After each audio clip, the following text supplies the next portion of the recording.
아, 드디어 됐다. 네, 워라 반갑습니다. 야, 유튜브 진짜 유튜브 질질. 와, 유튜브 말 되게 안 듣네요 이거. 아, 힘들었습니다. 여러분들도 기다리셨겠네요. 네, 본의 아니게 여러분들 좀 약속 시간보다 기다리겠는데요. 네, 진짜 말 그대로 본의 아니게 그런 거고. 네, 워라 유튜브가 반갑습니다. 말을 안 듣는 바람에 야, 유튜브 시간이 걸렸습니다. 지연이 좀 됐는데 유튜브 질질. 본의 아니게 유튜브 말 되게 안 듣네. 좀 양해의 말씀을 부탁드립니다. 아, 힘들었습니다. 여러분들도 기다리셨겠네요. 어서 오세요. 반갑습니다. 본의 아니게 여러분들. 자, 여러분들 방금 전에 새로운 소식이 떴는데 말 그대로 본의 아니게 한 10여 분 워라 유튜브가 말을 안 듣는 바람에 야, 유튜브 시간이 걸렸습니다. 그것도 같이 봐야겠네요. 유튜브 질질. 깜짝 놀랐네. 본의 아니게 유튜브 말 되게 안 듣네. 이 아저씨들 또 그거 했어요. 힘들었어요. 펀딩 라운드 기다리셨는데 본의 아니게 여러분들. 자, 여러분들 방금 전에 새로운 소식이 떴는데 말 그대로 본의 아니게 한 10여 분 워라 유튜브가 말을 안 듣는 바람에 야, 유튜브 시간이 걸렸습니다. 그것도 같이 봐야겠네요. 아, 메아리가 유튜브 질질. 깜짝 놀랐네. 본의 아니게 유튜브 말 되게 안 듣는. 이 아저씨들 또 그거 했어요. 힘들었어요. 펀딩 라운드 기다리셨는데 본의 아니게 여러분들. 자, 여러분들 방금 전에 새로운 소식이 떴는데 지금은 좀 어때요? 지금은 괜찮아졌을 거라 생각이 되는데 좀 괜찮나요?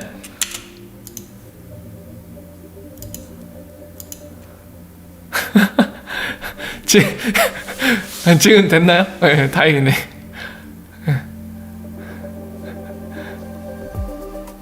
네, 분신술 좀 썼습니다. 좀 괜찮아졌나요? 네, 다행이네. 자, 이제 보겠습니다. 예, 워라워라 여러분들 반갑습니다.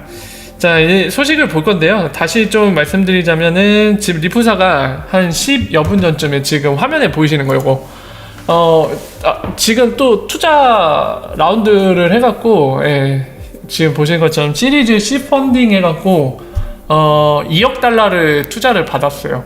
예. 진짜 얘네 투자 잘 받는다 진짜. 우리나라 돈으로 대충 한 뭐 1200원으로 계산하면 달러당 2400억 원 정도 투자를 받았거든요. 예. 투자를 잘 받네요. 상당합니다. 자, 그래서 내용을 좀 살펴볼게요. 내용을 과연 어떤 내용인지 같이 보죠. 자, 봅시다. 자, 일단은 여기 보시는 것처럼, 예, 지금 보니까 테트라곤인데 SBI 홀딩스 그리고 66개 벤처들이 참여하는 이 테트라곤이라고 하는 쪽이 이제 시리즈 C 펀딩 이 라운드를 이끌었거든요. 여기에는 SBI 홀딩스도 참여했고요. 그러니까 결국에는 SBI가 한 번 더 투자했네요, 리플사에. 당연히 그 대가로 지분을 가져왔겠죠. 또 야, SBI 지분이 더 늘었겠는데? 일단 이 대목에서 좀 알 수 있는 거는 SBI가 또 투자 이번 라운드에 참여를 했다는 거고, 그렇다고 하면은 기존에 갖고 있던 대략 10% 되는 리플사의 지분을 늘렸겠죠 아마. 1%든 2%든 어쨌든 금액은 모르겠지만, 이 2,400억 원 정도 되는 돈에서 얼마나 이제 SBI 홀딩이 투자를 했는지 모르겠지만 지분을 조금 더 확보를 했겠죠. 방금 말씀드린 퍼센테이지는 알 수가 없습니다. 어쨌든 SBI가 지금 리프사를 굉장히 좋게 보고 있는 것 같아요. 돈을 또 아낌없이 투자를 하는 거 보니까. 자, 그리고 좀 더 볼까요? 이제 뭐 하면서 그 브래디 갈링하우스의 인용구가 써있죠? 써있는데 앞부분은 이제 이 투자도 받았으니까 원래 XIP도 세일을 해서 돈을 벌고 그 다음 솔루션도 판매해서 돈을 벌죠. 근데 그거 플러스 또 투자를 받았어요. 그러니까 지금 첫 문장에서 이 인용구 첫 문장에서 그 얘기 하고 있죠. 우리 비전에 대한 우리의 비전을 실행할 수 있는 강력한 재무 상태. 그러니까 재무적으로 이제 투자도 받고 우리가 솔루션 팔아서 돈도 벌고 XIP 팔아서 돈도 벌고, 그러니까 3단계로 지금 돈을 벌어들인 거죠. 투자받은 거는 돈을 벌어들였다는 표현은 적합하지 않지만 어쨌든 간에 이제 리프사 법인 안에 있는 본인들의 이 재무, 거기에 이 자금이 다 들어온 거잖아요. 그래서 그런 것 때문에 이렇게 표현을 한 것 같고요. 그 다음에는 다른 블록체인들은 올해 성장이 더뎌지거나 또는 셧다운 됐다. 아예 멈춰버렸다는 거죠. 예, 망했다는 거죠. 했는데 우리는 엑셀레이티드, 오히려 가속화됐다는 거죠. 본인들의 모멘텀은. 그리고 인더스트리 리더십, 이 산업, 블록체인 산업, 이 금융 쪽 손대고 있잖아요. 2019년 동안 본인들의 모멘텀은 더 가속화됐고, 산업에서 리더십은 더 발휘됐다는 얘기를 하고 있네요. 브래드 갈링하우스가. 그러면서 이제 리프사는 뭐 이 표현을 많이 썼는데 2019년에 아주 강력한 한 해가 됐다. 그 얘기를 또 하고 있네요. 그 리프사 막 기록적인 한 해, 뭐 기록적인 시기, 그 막 이런 표현들 많이 썼잖아요 올해. 그렇게 또 표현을 하고 있습니다. 그러면서 그 성과를 얘기하는데 300개 고객이 넘어섰고, 그 다음에 이 전략적인 파트너십한 머니그램 나오겠죠. 역시 머니그램 나왔고요. 그래서 현재 45개국 그리고 6개 대륙에 걸쳐서 본인들의 네트워크 고객들이 있다는 거죠. 그리고 페이아웃 할 수 있는 능력을 가진 국가는 70개가 넘는다고 하네요. 이 얘기는 뭐냐면 여기 보면은 45개국에 지금 본인들의 고객이 있는데, 그 고객들이 또 머니그램처럼 다른 나라에 있는 어떤 지점가, 그러니까 리플 네트워크에 있진 않지만은 그 사람들과 파트너십을 맺을 수가 있잖아요. 그죠? 그러니까 그런 것까지 합쳤을 때는 이제 70개가 넘는 국가에서 돈을 페이아웃 시킬 수 있다는 걸 얘기하는 거죠. 리플 네트워크가. 그래서 지금 네트워크 모멘텀은 보면은 전년 대비 10배나 증가했다고 하네요. 지금 그렇게 얘기하고 있죠. 그리고 XIP, ODL 쓰는 거는 사용하는 페이먼트 프로바이더와 이게 10배나 증가했다고 합니다. 그렇고요. 이제 이렇게 주장한 거에 대한 이제 성과를 얘기하는 거죠. 데이터들을. 게다가 리프사는 스프링의 다음 챕터를 공개했다고 하죠. 그거죠. 지난번에 그 컨퍼런스 때 밝힌 이제 툴 SDK 공개하고 막 이 얘기죠. 써있죠. 디파이를 위해서. 그 얘기가 적혀 있습니다. 지금 계속 성과를 얘기하는 거예요. 리프사가 2019년 대박 한 해를 보냈다. 그렇게 생각하는 그 근거, 밑받침되는 데이터들, 실적들을 얘기하는 겁니다. 그리고 짧네요. 마지막으로 투자. 이 투자가 보자. 전 세계적으로 이제 리프사가 하려는 거에 대한 이제 그 밑받침이 될 거란 얘기를 하네요. 그 얘기를 하고 있습니다. 그래서 리프스 시리즈 C, 이게 중요한, 이 회사 리프사의 중요한 여정 중에 한순간이라고 하네요. 그래서 궁극적으로 얼티밋, 궁극적으로 리프사가 전 세계적으로 비전은 뭐다? 인터넷 오브 밸류, 이 비전을 실행시키는데, 이네이블 하는데 도움이 된다는 얘기죠. 그렇게 해서 끝나네요. 되게 짧은데 어쨌든 지금 펀딩을 또 받았네요. 2,400억 원, 굉장한 양인데 투자를 또 받았네요. 여기서 우리가 알 수 있는 거는, 이 지금 보시면은 66개의 벤처가 다 공개 안 됐거든요. SBI 홀딩스까지 포함하고, 그리고 이 인베스트먼트 전문 회사의 텐트라곤이 이끈 이 라운드에서 2,400억 원 정도의 투자를 했습니다. 수많은 투자 회사들이. 여기에서 알 수 있는 거는 당연히 그런 건 아니에요. 얘네들이 투자했다고 해서 리프사가 반드시 성공을 담보받거나 보장받는 건 아닙니다. 적어도 확실한 거는 지금 이 2,400억 원 되는 돈을 모아서 투자한 이 회사들은 리프사의 미래가 밝다. 우리가 이 돈을 투자하면 나중에 더 ROI가, 그러니까 리턴되는 그 값이 우리가 투자한 금액보다는 많을 것이다 라는 판단을 하고 있기 때문에 돈을 투자했겠죠. 물론 리스크는 있죠. 리프사가 망할 수도 있으니까. 근데 이제 일단은 이 회사들은 판단하건대 그렇게 망하는 리스크보다는 우리가 투자한 돈 이상으로 보상을 받을 거다, 이런 생각을 하고 있다는 건 분명한 점이죠. 그 생각 없이 투자를 하진 않았겠죠. 당연히 망할 것 같은데 투자하는 회사는 없잖아요. 그죠? 상식적으로. 그래서 그 점을 확인할 수 있고, 보면은 생각보다 리프사를 높게 평가해 주는 것이 좀 많은 것 같아요. 2,400억 원 투자는 어느 정도 될까요? 제가 주식을 안 해서 모르겠는데 여러분들 중에 혹시 아시는 분 있으면은 좀 얘기 좀 해주시겠어요? 아무래도 주식 하시는 분들이 그 회사들의 소식을 많이 들으시잖아요. 근데 이런 스타트업 업체한테 2,400억 원 정도 되는 돈을 투자하는지 일반적으로 되게 궁금하거든요.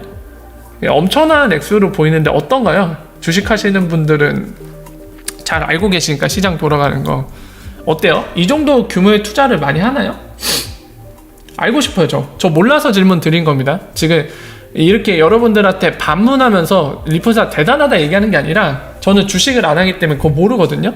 또는 뭐 제가 경영 쪽 전문가도 아니라서 뭐 기업들 M&A 하는 거 막 그런 거 잘 몰라요. 예, 실제 시장이 어떻게 돌아가는지. 이렇게 2,400억 원 투자를 받는 게 일반적으로 쉬운 건지 아니면은 굉장한 액수를 투자받은 건지 그게 궁금해서 여쭤보는 겁니다. 300억 투자도 중요한가요? 네, 엄청난 건가요? 10억 투자도 많이 받는 거라고요? 그래요? 그렇단 말이죠. 흔한 금액 아니에요? 그러니까 지금 엄청난 투자를 받은 걸로 봐도 되는 액수인가요, 저기? 일반적으로? 지금 몇몇 분들이 얘기해 주시는 거 보니까 이런 투자 받는 게 쉬운 거는 아닌 것 같은데 그쵸. 제주님이 말씀하신 것도 중요하죠. 아마 이 투자받은 대가로 뭔가 리프사는 약속을 했을 거예요. 투자 대가로. 근데 일반적으로 주는 게 제가 알기로는 이제 지분을 주는 건데, 지분을 얼마나 쥐어주는 건지, 예, 그것도 중요하겠죠. 또는 지분이 아니라 나중에 상환하는 형태일 수도 있잖아요. 돈으로. 이자 몇 % 붙여갖고 주겠다. 몇십억 투자받아도 대박이라고요? 그러니까 이게 여러분들이 아시는 거에 따르면은 이게 좀 높이 평가할 만하긴 하네요. 예. 이 회사 리프사의 규모가 뭐 대기업도 아닌데도 불구하고 그리고 이 흔하지 않은 신기술인 블록체인 갖고 사업을 하는 애들인데 2,400억 원 되는 돈을 투자를 받았다. 예. 좀 대단한 일로 보여지긴 하네요. 근데 역시나 우리가 좀 냉정하게 생각할 거는 이런 어마어마한 투자를 받을 만큼 많은 회사들이 리프사를 높게 평가하는 거는 사실이나 아까도 말씀드렸지만 그렇다고 해서 성공이 보장되거나 담보되지는 않습니다. 어떻게 될지는 몰라요. 지켜봐야겠죠. 그러니까 화면이 까매져요? 오늘 유튜브 진짜 이상한데? 쿠팡 3조 투자 받았어요? 쿠팡 대박인데? 와. 아니 100원 가자고 하시는 분 또 뭐야? 진심으로 하는 얘기는 아니죠? 자, 어쨌든 그렇습니다. 일단은 리프사가 본인들 2천억 원이 넘는 돈을 투자받아서 자랑하는 걸 좀 봤고요. 그러면은 이제 이거를 봐야겠죠. 리프사가 내년을 전망하는 글을 올렸습니다. 오늘 새벽에 올린 것 같고요. 한번 보죠. 여러분들 참고로 말씀드리면은 냉정하게 말씀드릴게요. 어차피 뭐 리프사를 뭐 옹호해주거나 그럴 필요는 없고 있는 그대로 전달하고 우리가 있는 그대로 서로 정보를 공유하는 게 중요하기 때문에 냉정하게 얘기하도록 하겠습니다. 절대 뭐 리프사가 싫거나 그래서 그런 건 아니에요. 그냥 있는 그대로 얘기하고 싶어서 말씀드리는 겁니다. 뭐냐면 2018년 그리고 2019년 매년 다음 연도를 전망을 했어요. 리프사가 지금 이때쯤만 되면 12월 말만 되면 항상 내년을 전망했습니다. 근데 투아웃 상태예요. 투아웃. 2018년 예상 틀렸어요. 2019년 예상을 했어요. 2018년 말에 브래드 갈링하우스가 나와서 2019년 전망을 했습니다. 뭐 은행 중에 커스터디 서비스 제공하는 은행이 있을 거고 뭐 이제 엑스라피드 쓰는 은행이 낮은 수가 나올 거고 했는데 결과는 처참합니다. 틀렸어요. 전망이 다 틀렸습니다. 근데 이런 상황에서 이제 또 2020년 때가 된 만큼 또 2020년 전망을 했습니다. 근데 일단은 다른 게 작년 같은 경우는 AMA라고 해서 라이브로 유튜브를 통해서 이제 모니카롱을 진행자로 놓고 이제 Q&A 형태로 질의응답하는 형태로 전망을 했거든요. 근데 그게 아니라 이번에는 글로 올렸네요. 글로 올렸습니다.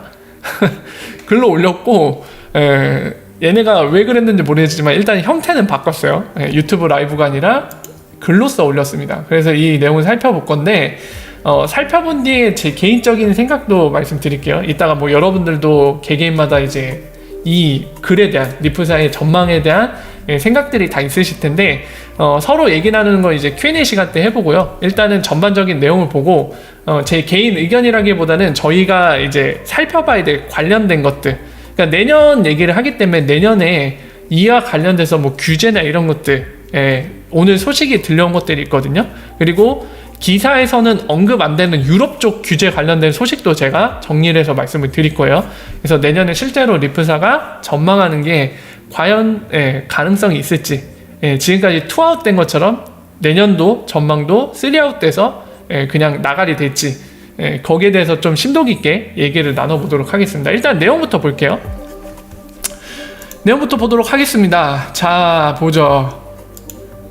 역시나 앞에 서론은 약간 여는 문처럼 서론입니다. 말 그대로 서론. 그래서 지금 보시면은 새해를 앞두고 이렇게 얘기하고 있네요. 믿기 힘들다. 믿기 힘들다 얘기하면서 최초의 이제 퍼블릭한 인게이지먼트 협력, 이 디지털 에세에 관련돼서 참여하기 시작한 게 2017년인데 불과 2017년에 시작됐다고 믿기 어렵다라고 표현을 하네요. 그러니까 이제 이렇게 표현한 거 보니까 반어법이죠. 그 2017년과 2018년 불과 2019년까지 3년여 만에 많은 것들이 이루어졌다고 표현하기 위해서 이렇게 하는 것 같아요. 그래서 보죠. 뭐 뻔한 얘기 하고 있고요. 뭐 프라이스 가격 얘기하죠. 관심이라든가 이런 얘기들 하고 있습니다. 뭐 이제 그 불장도 오고 막 그런 얘기 하고 있는 것 같아요. 뭐 중요한 내용 아니니까 넘어가도록 할게요. 하지만 이 디지털 에세, 롤러코스터 편 나오죠. 자, 롤러코스터 불장 때 얘기하는 것 같아요. 이 롤러코스터는 이제 2019년을 거치면서 추락하기 시작했죠. 이 막 되게 활활 타오르는, 갑자기 불타오르던 게 이제 꺼져갔죠. 2019년까지 이렇게 쭉 거쳐오면서. 그래서 뒤에 이제 스페큘레이션 나오죠. 투기. 그러면서 이제 뻔한 얘기들 하니까 중요한 내용 아니니까 넘어갈게요. 하지만 반면에 그 얘기하는 유틸리티 얘기를 하네요. 실제 사용 관련된 얘기를 하는 거죠. 실제 사용 관련된 거는 이제 디지털 에셋, 디지털 에셋의 가치를 증명하는데 도움이 되었다는 표현을 하고 있네요. 그리고 안정성을 높이는 데 기여를 했다. 이런 얘기들을 하고 있습니다. 이거 왜 이렇게 되게 소설처럼 표현을 썼어. 그러니까 지금 스케틱스 앤 크리틱스라고 표현을 하죠. 그러니까 비평가들이랑 이제 회의론자들을 의미하는 것 같아요. 회의론자들이 이 디지털 에셋을 스틸 뷰, 여전히 그러니까 어느 관점으로 바라보느냐, 젠가 게임으로 보고 있다. 여러분들 젠가 게임 알고 계시죠? 이 막대기 빼는 게임, 이렇게 탑 쌓아놓고 이 손가락으로 쭉쭉 눌러갖고 막대기 빼는 게임 있잖아요. 이렇게 쌓아두고, 그래서 자기 순서를 뺐을 때 무너지면은 그 사람이 지는 거, 막 그 게임 알잖아요. 맞나? 제가 알기로는 저거 맞는데, 아무튼 이런 게임으로 볼 수도 있는데, 그러니까 약간 게임 같은 거라고 지금 본다는 거죠. 비평가들이 쓰잘데기 없는 데이터 쪼가리니까 그렇게 본다는 거죠.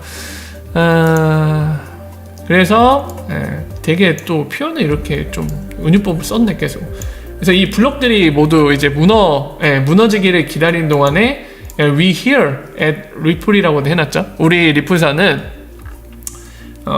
반대로 이 디지털 에셋의 미래를 뭘로 본다? 레고처럼 본다고 하네요. 커다란 레고, 그러니까 조립해서 완성해가는 그 레고로 본다고 하네요. 무너뜨리는 게 아니라 반대로 조립해갖고 하나의 완성작품을 만든 거로 본다고 표현하네요. 왜 이렇게 왜 이렇게 이런 표현을 쓴 거야? 무슨 숲을 쓰는 것도 아니고. 자, 그래서 주의 깊게, 조심스럽게 그 피싱 them together, 이 레고들을 조립함으로써 뭘 가능하게 하냐, 새로운 세상을 만들 수 있다고 표현을 하고 있네요. 앞에 다 생략해도 될 것 같은데 괜히 막 해석하면서 보고 가고 있네.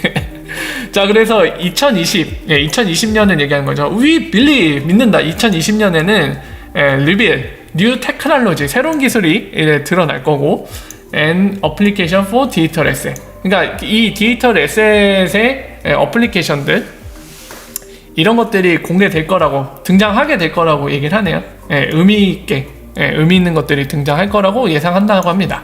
자, 지금부터 나오네요. 리프사의 이제 또 전망이 나오는데, 2020년에 그렇게 될 거라는 거죠. 디지털 에셋을 활용한 어플리케이션도 등장하고 새로운 기술들도 나올 거다, 이렇게 생각하고 있네요. 그러면서 in particular 하면서 특별히 we expect 기대합니다. 3 major 테마, 세 가지 테마, 메이저 테마를 기대를 한다고 하네요. 이제 뭐 아래 나오겠죠. 이 부제들이 그 테마 넘버 1 이거고, 넘버 2 뒤에 나올 거고, 넘버 3 나오겠네요. 하나씩 보시죠. 자, 봅시다. 첫 번째 테마, 리프사가 기대하고 예견하는 테마. 첫 번째가 소비자 금융 제품이네요. 컨슈머 파이낸셜 프로덕트네요. 디지털 에셋을 활용한. 자, 보도록 합시다. 앞부분 뻔한 얘기니까 그냥 생략할게요. 이 크로스보드에 XRP가 이제 이 퍼실레이트, 이 크로스보더를 좀 더 효율적으로 할 수 있도록 확장시켜주는 개념이 있죠. 우리 XRP 소개를 하고 있고요. 그래서 넘버 오브 컴퍼니 하면서 얘기를 하고 있죠. 머니그램과 인클루딩 머니그램, 고란스 이런 곳들이 포함된 몇 개의 기업들이 이거 쓰고 있다는 거죠. 어플리케이션, 인더스트리스, 유즈 케이스라고 얘기하고 있죠. 뻔한 얘기입니다. 자, 그래서 뒷부분을 볼까요? 여기 써있네요. Will join the adoption curve. 이 적용 커브가 이렇게 될 거라는 거 얘기하는 거죠. 변곡이 생길 거라고. coming year, 다가오는 해에는 해가 거듭될수록, 그 편이죠. 해가 거듭될수록 이렇게 될 거라는 얘기죠. 이게 아니라 제가 많이 말씀드린 이 변곡점 커브가 생길 거라는 거죠. 이렇게 점점 가속화될 거다, 이 표현을 하고 있는 거죠.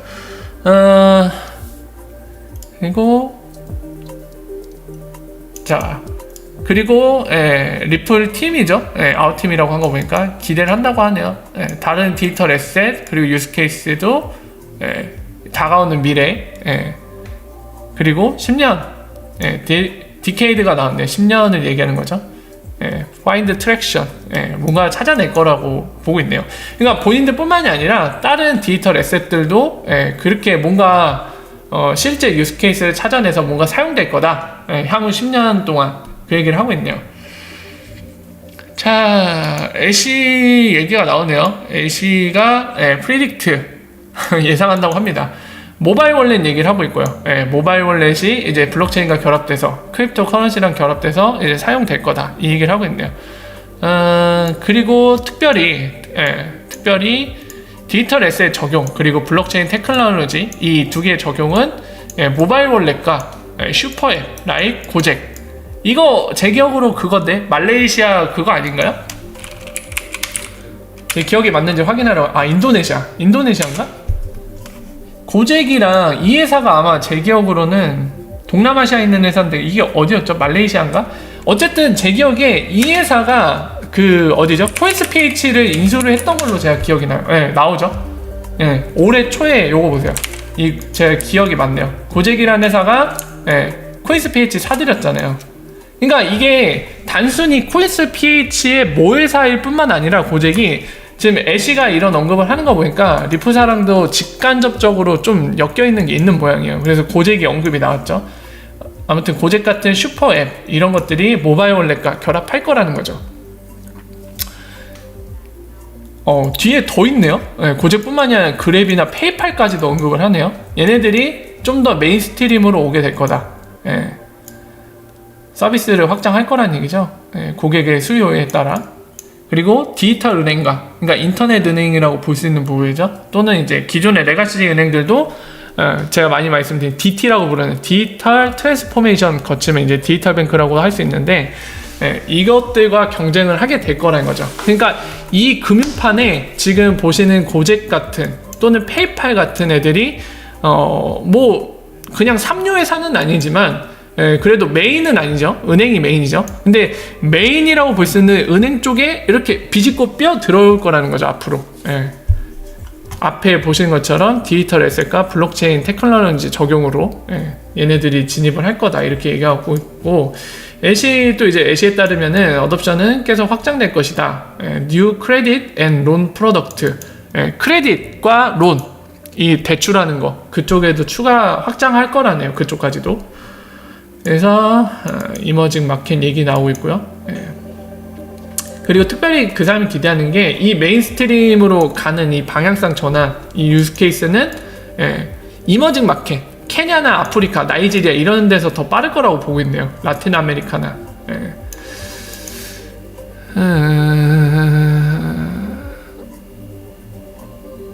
그리고 여기에서도 이제 그 레귤레이션 얘기를 하는 것 같네요. 그 측면 얘기를. 여기 써있죠. 레귤레이션. 그러니까 친숙한, 그러니까 친화적인 이런 블록체인과 디지털 에셋의 친화적인 레귤레이션을 통해서 이런 것들이 좀 더 잘 확장될 수 있다. 이런 얘기를 하고 있습니다.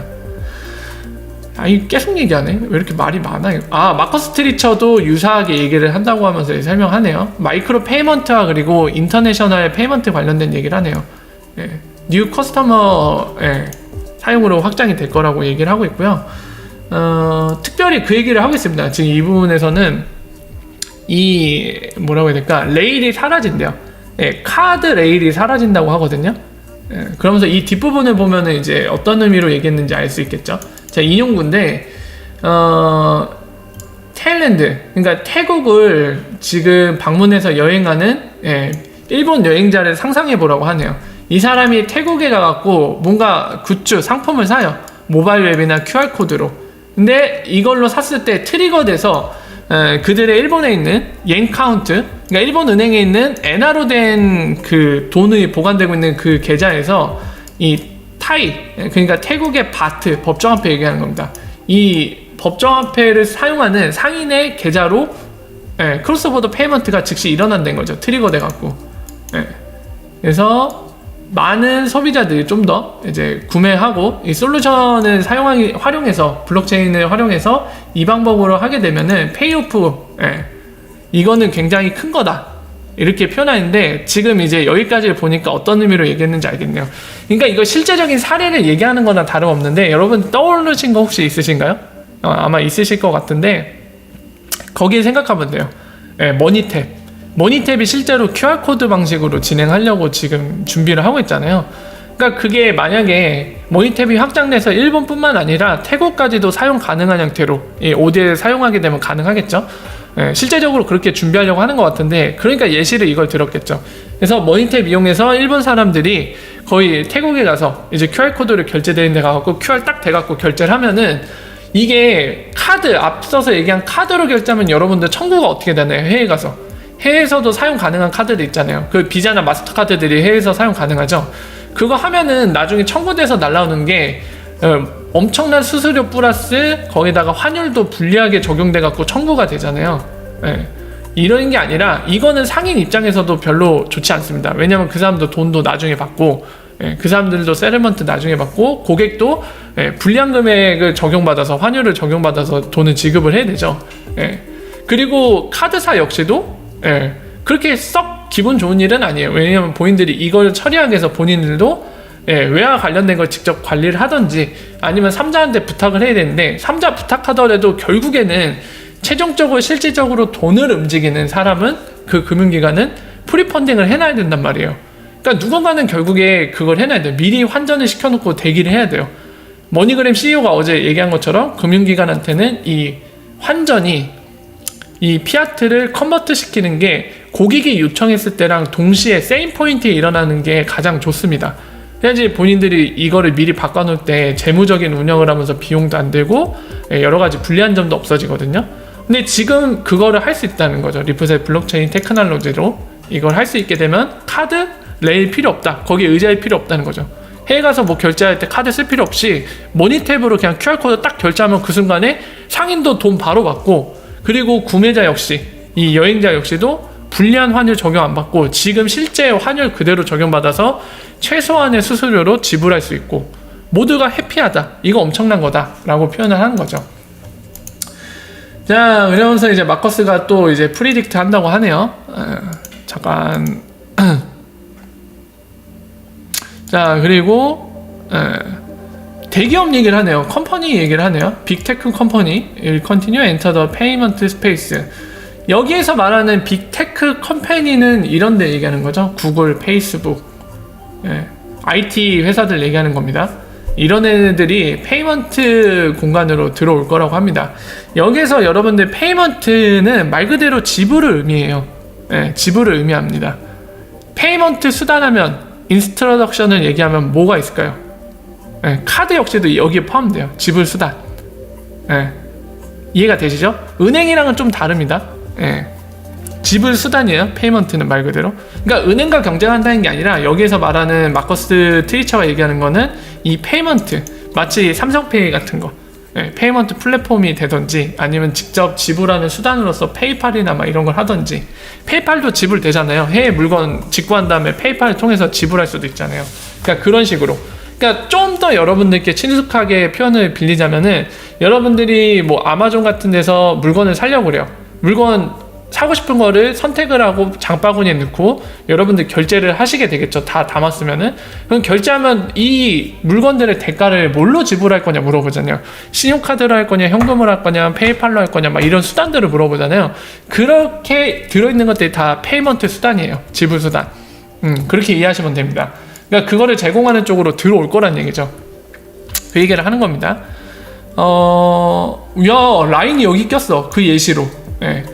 여기 보면은 메시징 어플이라고 부르는, 전통적인 메시징 어플이라고 부르는 텔레그램이나 라인이 비욘드, 이걸 넘어서 마이크로 페이먼트 쪽으로 들어올 거다. 그러니까 페이먼트 스페이스로 진입을 할 거라는 거죠.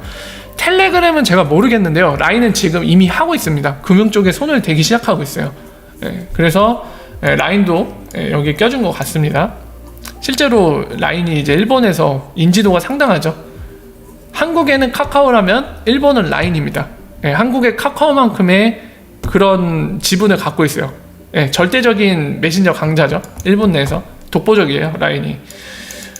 자, 그래서 그 얘기를 하고 있고요. 그래서 첫 번째 예상은 이제 컨슈머, 소비자들 파이낸셜 프로덕트에 디지털 에셋이 녹아들 거라는 얘기를 하고 있네요. 지금 마커스 트리처가 예를 든 것처럼 그렇게 예견을 하고 있고요. 그러니까 이제 ODL, 그러니까 그 디지털 에셋의 XRP를 활용해서 소비자들도 쓸 수 있게 될 거라고 지금 2020년을 바라보고 있습니다. 그렇게 안 되면 죽는다. 아니, 안 되기만 해봐. 근데 이거는 개인적으로 짚고 넘어가죠. 이거는 가능할 것 같아요. 이건 구체적인 예잖아요, 실제로. 이거는 일본과 태국 간이기 때문에 이거는 내년에 실제로 일어날 수 있을 걸로 보여집니다. 모니탭이 내년에 이거는 해내지 않을까 싶거든요.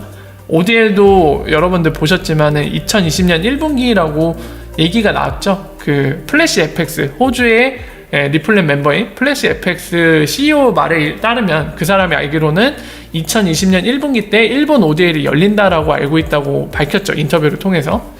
그래서 아마 맞을 것 같은데 이건 일단 지켜봐야겠죠. 자, 그리고 그 다음 봅시다.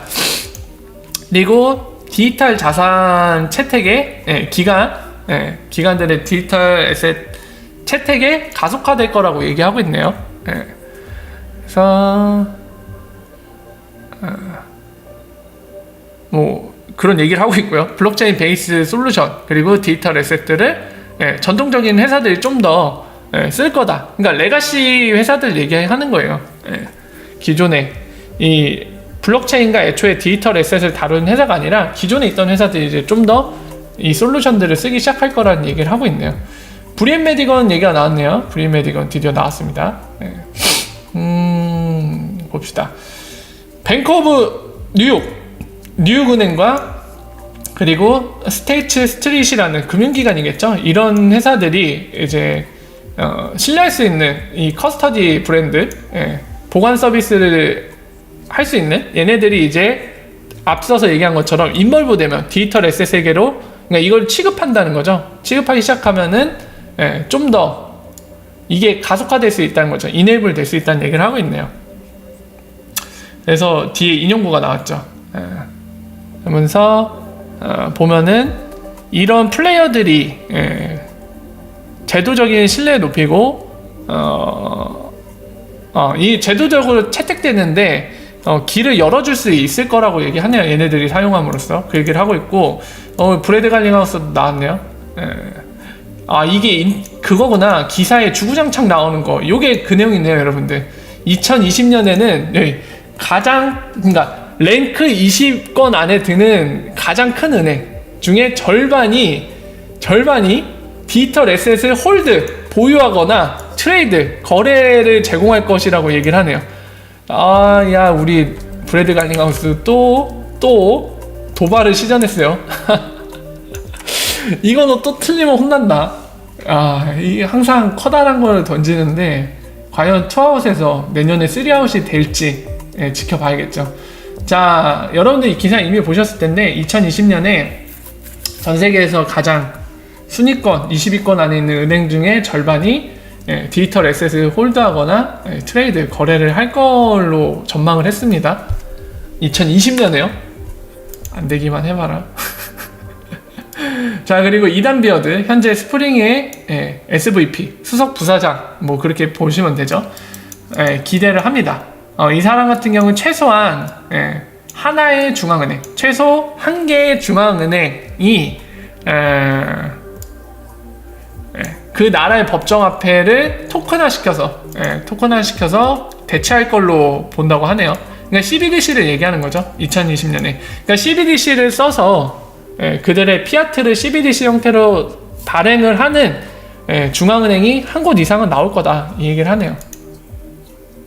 그리고 브래드 갈링하우스는 여기에 하나 더 코를 붙입니다. 어떻게 전망하냐면 G20에 해당되지 않는 국가, 그러니까 G20이 아닌 국가, 정상국가 20 안에 못 드는 국가, 우리나라 드나요? G20에? 들겠죠? G20에? 이 아닌 국가에 해당하는 국가 중에서도 최소한 한 개가 나올 거라고 얘기하네요. 아르헨티나를 예를 들었네요. 아르헨티나 페소나 또는 유사한 거, 시밀러한 거. 그래서 그런 정상 국가에 들지 않는 국가 중에서도 완벽하게 디지털화되는 국가가 내년에 나올 거다, 내년 안에 얘기를 하는데, 정보가 있어서 얘기를 하는 건가요? 아르헨티나를 딱 집었는데 아르헨티나가 지금 그걸 하고 있나 보죠? 알아서 하는 건지 아니면 찍은 건지 모르겠는데 그렇게 표현을 했습니다. 자, 두 번째는 이겁니다. 그러니까 중앙은행이라던가 또는 일반 금융기관들 있죠? 거기에서 채택이 가속화될 거다, 그렇게 전망을 하고 있고요. 세 번째 볼게요. 마지막이네요. 암호산업, 인벌브, 투키 페이스라고 되어 있네요. 계속해서 발전해 나갈 거란 얘기죠. 자, 이런 적용이 확장되는 거, 디지털 커런시 적용이 확장되는 거는 봅시다. 임팩트, 영향을 줄 거다. 이 테크놀로지 지원하는데 영향을 줄 거라고 하네요. 그래서 지원하는데 영향을 줄 거라는 실제적인 그 예를 여기에서 드는 것 같네요. 애쉬랑 브리엔이 둘 다 이렇게 기대한다고 합니다. 뭐냐면은 암호화폐 거래소 사이에서 통합되는 물결이 일어날 거라고 얘기하네요. 그래서 애쉬는 이렇게 얘기를 했다고 합니다. Growing cost keep up with security compliance technology. 이 보안이라던가 그리고 컴플라이언스, 법적 요구사항을 준수하는 거, 그리고 테크놀로지 이런 데 비용이 계속 늘어가기 때문에 작은 거래소들은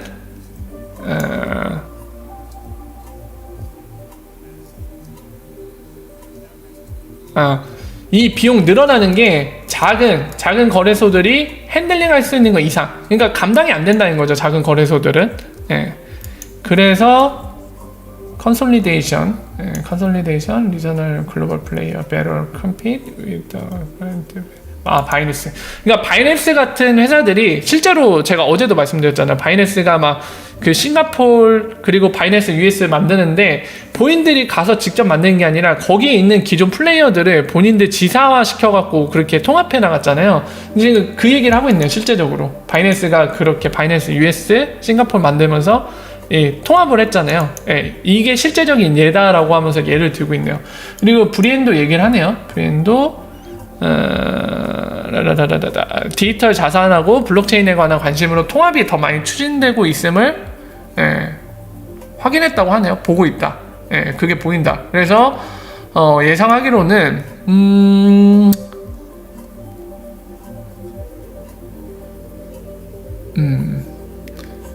실제 거래에 대한 트루, 실제 거래를 얘기하는 거죠. 볼륨에 대한 포커스 온, 그러니까 관심을 둔다는 거죠. 그게 증가되고 있고, 리테일 인터레스트, 그리고 exchange and appearance more institution grade. 조그만 거래소, 거래소에 대한 관심도 그렇고, 이제 이 그레이드, 기간급, 그러니까 대형 거래소를 의미하는 것 같아요. 이런 출연이 그러니까 작은 거래소부터 이제 기간급, 뭐 바이낸스 같은 대형 거래소 이런 출연으로 이 거래량을 늘리고, 그리고 고객을 좀 더 불려내기 위해 경쟁해서 결국에 이거는 파급 효과로 오히려 이제 통합의 물결을 이뤄낼 거다. 앞에 얘기한 것처럼 그렇게 예상한다고 하네요. 브래드 갈링하우스도 여기에 대해서 얘기를 하네요. 암호화폐 회사 자체가 통합될 거라고 보네요. 블록체인 회사도 있잖아요. 그런 데가 통합될 거라고 본다고 하네요. 이게 기사에 나왔던 내용이구나. 여러분들 이미 많이 보셨을 텐데 그거네요. 세계는 2,000개 넘는 암호화폐를 필요하지 않는다. 디지털 에셋을 필요하지 않는다. 그 얘기네요. 그래서 살아남지 못할 거라고. 99%가 다 사라질 거고 나머지 1%만 살아남을 거다. 유스케이스 없는 애들 다 박멸될 거다. 그게 2020년에 일어난다. 이미 폐쇄되는 회사들을 받고, 여기 써있죠. 셔터링이라고 되어 있는데 이게 2020년에도 계속 될 거라고. 문 닫는 암호화폐 회사들이 계속 이어질 거다. 그래서 지금 얘기한 대로 99%는 다 멸망할 거다. 그 얘기를 했네요. 그리고 마지막 부제입니다. 그래서 이 세 가지, 앞에 얘기한 세 가지들이 결국에는 함께 어떤 결과를 이뤄낼지에 대해 얘기하는 것 같아요. 그래서 여기 부제처럼 이 그러니까 암호화폐가 좀 더 푸시된다, 이 도입이 된다, 이런 걸 얘기하고 싶은 것 같은데 한번 보죠. 이런 세 가지 테마, 이 트렌드, 이 추세가 이제 뒤에 얘기하네요. 아까 제가 얘기한 것처럼 다음에 메이저 푸시, 요거를 이제 가능하게 할 거라는 거죠. 디지털 에셋 마켓의 시장에 대한. 보죠. 미국의 규제 명확성에 대해서도 얘기하네요.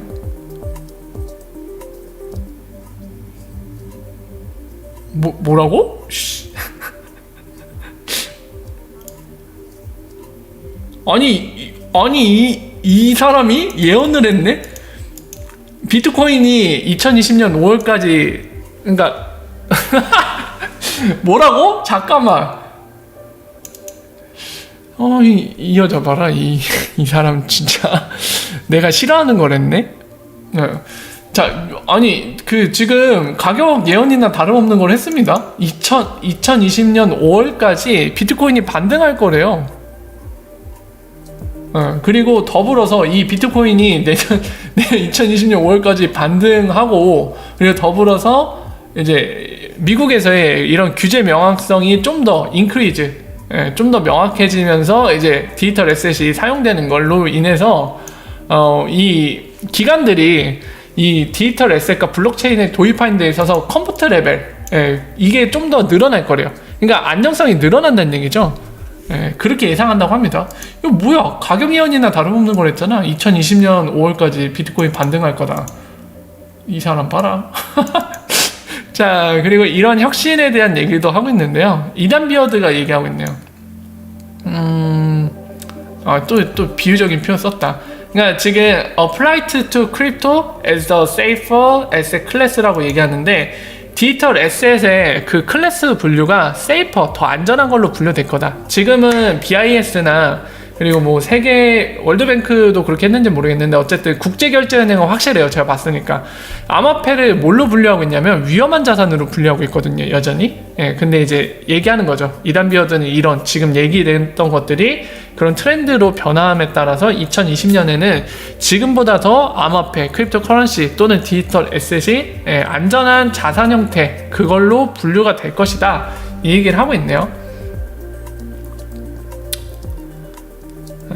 여기 뒤에 이것도 나와있네요. 지금 현재 글로벌 경제, 글로벌 세계 경제가 슬로우 다운, 그러니까 둔화 상태에 있다는 거죠. 둔화에 직면하고 있는 그 상태에서도 그럴 수 있다는 얘기를 하죠. 네, 리브라 얘기 또 하네. 리브라 요리를 또 먹네요. 기어코 또 먹네, 리브라 요리. 네. 자, 보시자. 리브라 언급을 하면서, 우리 리브라에 대해서 잊은 거 아니다 이 얘기를 하네요. 누군가는 이제 우리가 리브라 망각한 거 아니냐 하는데 그렇지 않다 하면서 얘기를 하네요. 리플레이 여러 가지 여러 팀들 멤버들이 예측을 한다고 하네요. 2020년에 리브라가 캔슬되거나 출시되지 않을 거라고 예측한다고 합니다. 그러니까 리플사의 내부의 대부분의 사람들은 지금 이 말에 따르면은 2020년에도 리브라가 출시 안 되거나 아예 캔슬될 거다. 이렇게 전망을 한다고 합니다.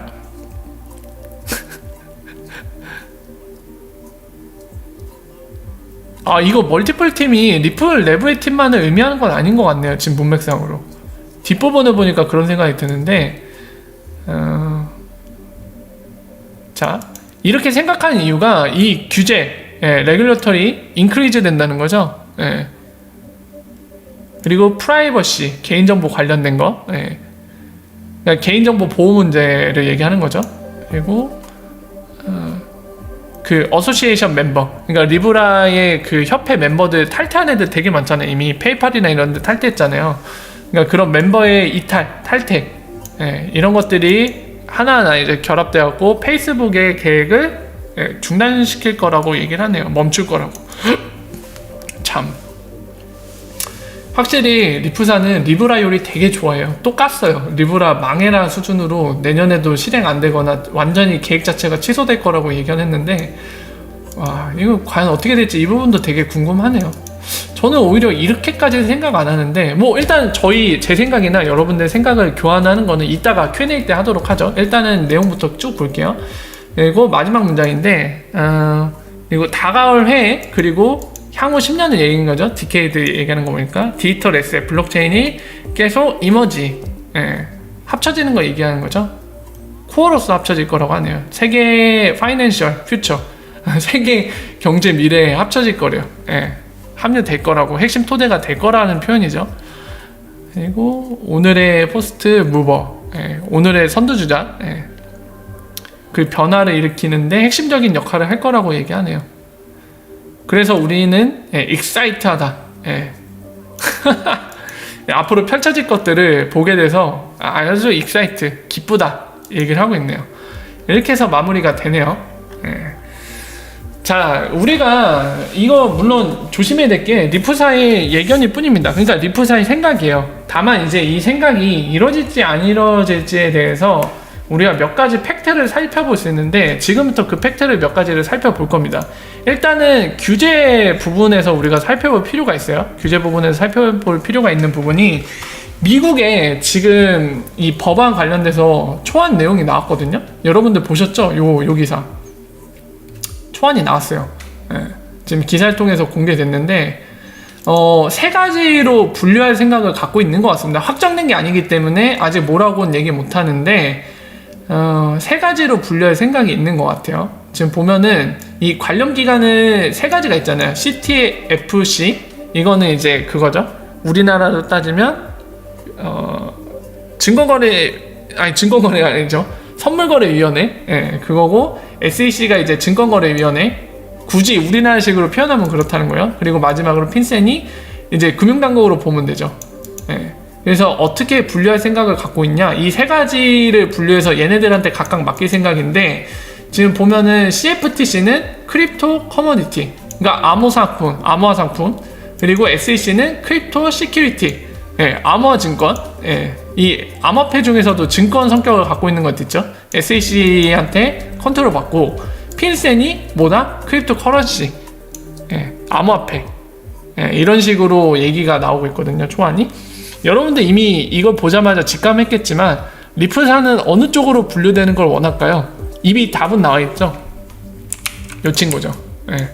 요 친구로 가고 싶죠. 커런시로. 증권은 극구 거부하고 있죠. 싫다고. 이건 뭐 긴히 설명 안 해도 여러분들 잘 아시는 거니까 생략을 할게요. 이거를 원하고 있겠죠. 지금 미국 정세는 일단 그렇게 바뀌고 있습니다. 이 아직 초안 상태라 어떻게 결론이 날지는 모르겠지만 일단은 봐야겠죠. 이쪽으로 결론이 나면은 리프사가 원하는 그림으로 나올 겁니다. XRP는 요거다, 크립토 커런시다. 그럼 끝나죠. 자, 이런 상황이고, 규제 관련된 미국 상황은 지금 현재 이렇고요. 그리고 유럽이 기사로 안 나오는 게 되게 의외인데, 유럽 쪽 얘기를 좀 해드릴게요. 유럽에 어떤 일이 있냐면은, 자, 유럽에는 지금 유럽 연합이 존재하죠. EU가 유럽 연합이 존재하는데, 여기에도 의회가 있습니다. 의회와 뭐 중앙은행도 있고, 한 나라의 뭔가 핵심적인 기구가 그대로 유럽 연합에도 있어요. 심지어 법정화폐인 유로화도 있죠. 여러분 잘 아실 텐데, 여기에서 어떤 법안을 만들었냐면 AMLD5를 만들었어요. 그래서 이게 시행 날짜가 언제냐면 2020년 1월 10일인가 그래요.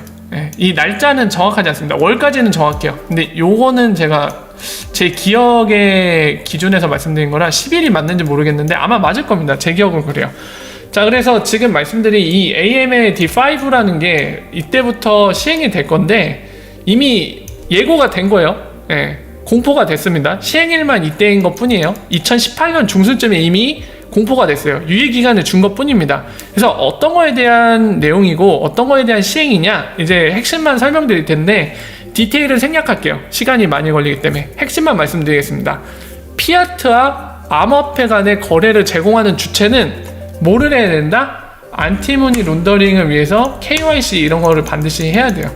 유럽 전체에 해당되는 겁니다. 물론 영국은 지금 EU에서 빠졌기 때문에 얘네는 해당사항 없어요. 하지만 얘는 자체적으로 FCA가 만든 것들이 있죠. 가이드가 있으니까 크게 상관없고요. 비슷한 맥락이 있기 때문에.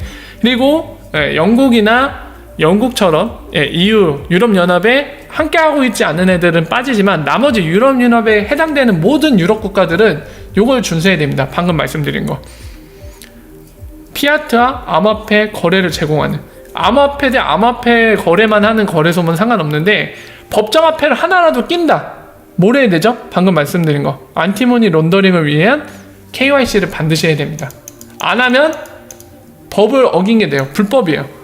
그러니까 이 얘기는 뭐냐면 2020년 1월 10일부터 이게 시행이 되면은 유럽에 있는 암호화폐 거래소 대부분들이 이거를 준수해야 되는 거고, 이걸 준수 안 하면 바로 아웃이란 얘기입니다. 불법이기 때문에 처벌받죠. 영업을 못 합니다. 그러면 이 내용을 보고 우려하시는 분들이 계실 수도 있어요. 그러면 유럽에 있는 암호화폐 거래소도 대부분 다 망하는 거 아니야? 이러면 암호화폐 산업 자체가 망하는 거 아닌가? 그럴 수도 있어요.